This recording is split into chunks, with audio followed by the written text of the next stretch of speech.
আমি ভাবতেই পারিনি এই প্রতিপতি মেয়ে আমার বাড়িতে থাকবে কিনা।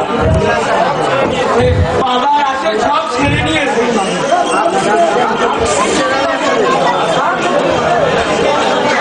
বাবার আসে সব ছেড়ে নিয়েছে বলেছ তুমি থেকেই বলেছ আমাকে আমাদের ছেলে লাখে একটা। ঠিক ঠিক, আমাদের রাশেদ বাবাই লাগে একটাই। বাবা রাশেদ, বাবা রাশেদ লাগে একটাই। দেখবেন একদিন সত্যি আপনার মুখ উজ্জ্বল করবে। আমার নিজের সন্তান না হলেও আমাকে বাবার আদর থেকে কিছুতেই বঞ্চিত করে না। হুজুর এই কথা বলবেন না হুজুর, কিন্তু আপনার নিজেরই সন্তান হুজুর।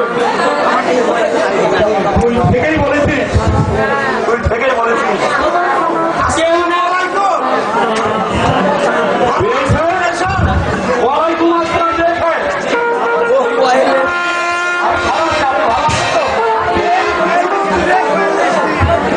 ভালো না সেটা আপনার বাড়ি আসতে পারি।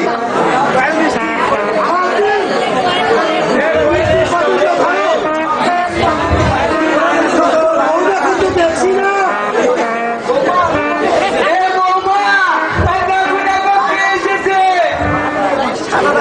বাবা তুমি কখন এসেছো?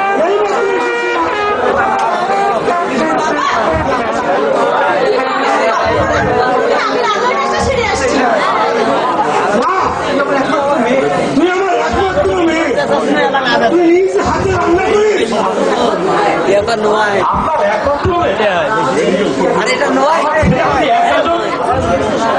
আমার ছেলে যদি সকাল হতে সন্ধ্যা পর্যন্ত মাথার ঘাম পায়ে ফেলে ব্যবসা নিয়ে ব্যস্ত থাকতে পারে, আর আপনার মেয়ে সামান্য রান্নাটুকু করতে পারবে না? আপনার কি বাবুস্তি রাখার পয়সা নেই? আমার মেয়েকে রান্না করো।